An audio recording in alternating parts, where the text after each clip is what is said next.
Hi, I'm Brett Senkis. I'm a business attorney or transactional corporate attorney. I specialize in mergers and acquisitions, capital raising, securities law. Just about any contract you're going to run into is just about in our wheelhouse. And partner and founder sort of issues, disputes, and formation issues. So today we're kind of talking about that latter, which is formation sort of issues. We're going to talk about whether or not you ought to incorporate or form your entity, your LLC or corporation, in a state other than the one in which you live or you're going to operate, right? So before we get into this, if you've got a general question, feel free to ask it below. If you have specific questions and want to get into like your situation and things that look like advice, then you can book a paid call with me. You can almost always get me the same day at clarity.fm/Brett Senkis. Okay. So Nevada and Wyoming are two states that have been, Delaware has been basically the bastion of corporate law, like sort of ground zero, and half the Fortune 500 is there for years. And we won't get into why that is in this video. I've got other videos about that, but that's where lots and lots of companies form. Delaware, Nevada and Wyoming have been really pretty aggressive. And Texas has stepped in with Brexit, Dexit, the Elon Musk driven exit from Delaware, if you know anything about that, and trying to get companies to come and incorporate and form there. Because a big part of Delaware's tax revenue comes from doing all these incorporations. And so Nevada and Wyoming have wanted for years to get a piece of that. And so they will advertise things like, hey, incorporate here. No income tax, no state income tax. And so, or it's anonymous. You don't have to tell anyone who's behind this company. And so we will see, sometimes people will call and say, that's what I want to do. And so this video is about, ought you to do that? Generally speaking, no. Okay, no. So let me get into sort of why. Okay, first thing is that, let me start with Delaware is a compelling or kind of a required almost choice for companies who are going to get on the venture capital express. They're going to raise money from venture capitalists. And I don't mean rich friends, and I don't mean one-off angel investors who, go to clubs together and talk about deals. And I don't even mean private equity. They'll invest in all sorts of things. But venture capitalists, your typical Silicon Valley style, Andreessen Horowitz and Sequoia and Kleiner Perkins, and all these groups that have big pools of other people's money, and this is all they do. Fund after fund is invest in, young companies. They are going to require almost always that you be a Delaware corporation, a Delaware C corporation. And so that decision's really easily, okay? Aside from that, okay, the choice of, it is really rare that we would encourage or lead a client to form their company in any state other than their home state. Okay. And the reason is because you pay tax, right? So Nevada and Wyoming, I think disingenuously will tell you, no state income tax and corporate here, but you pay tax where you earn the income.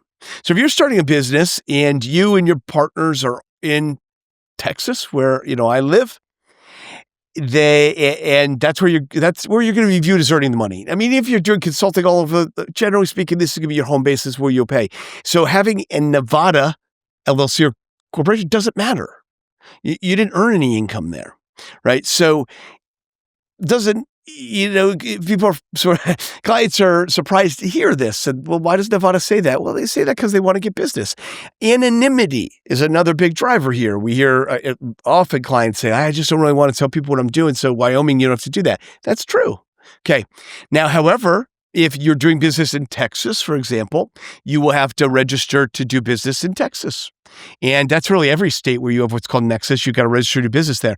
And in Texas, for example, after you do that, you will need to report each year. You need to file an annual report and tell them who is the governing authority, who are the managers in the LLC, who are the members if it's member managed, who are the directors on a board, the same things you were looking to avoid and that you didn't have to do in Nevada or Wyoming or New Mexico or Delaware for LLCs for that matter, you've got to do in your home state. And there's lawyers out there pitching this sort of thing, and it just ultimately usually breaks down.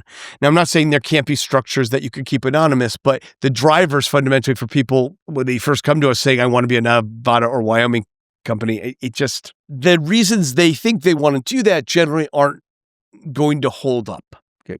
Now, there are times like this is general information. There are times where, it makes sense. Like if you had a big intellectual property portfolio, like intangible assets, and you could choose to put them anywhere, you'd probably choose to put them in the Isle of Man or some offshore location. But in Delaware, for example, there can be tax favorable benefits to putting the money, to putting them there. But you're not operating those assets. They're just sitting there. And by the way, the money, if you put it offshore, you got to bring it back in. And anyway, small, our young companies, startups, this isn't a thing. They don't have a portfolio of trademarks and patents that they're licensing out, but there are some unique situations where this might make some sense. You might be able to come up with an anonymity structure. We did it not that long ago where it made sense because of what was going on. We don't need to file in their home state, like Colorado or whatever. It's okay. We can figure that out. And then there might be some states where, what is doing business isn't really required. So there's reasons. But again, the big drivers here aren't drivers. Now, there is some value as you grow. A company like Delaware is a strong body of corporate law, and it's sort of perceived as management friendly, but it's really because it's got certainty to it. And there are reasons as a company grows that we might encourage you to be in Delaware if you're a bigger company. We got one company, it's a private company, and they got 300 shareholders, and there's value in being there because shareholder problems, issues, lawsuits are sort of a first-class problem, if you will, meaning, you put your head up high enough above the crowd, someone will throw a rock at it. And when they do, being there has certainty and predictability that has value. Nevada and Wyoming are kind of trying to catch up, but they don't have the body of interpreting corporate law. But again, this is kind of a unique situation. So by default, when someone comes to us, unless they're getting on that Venture Capital Express, we are going to encourage them to just file in your home state, right?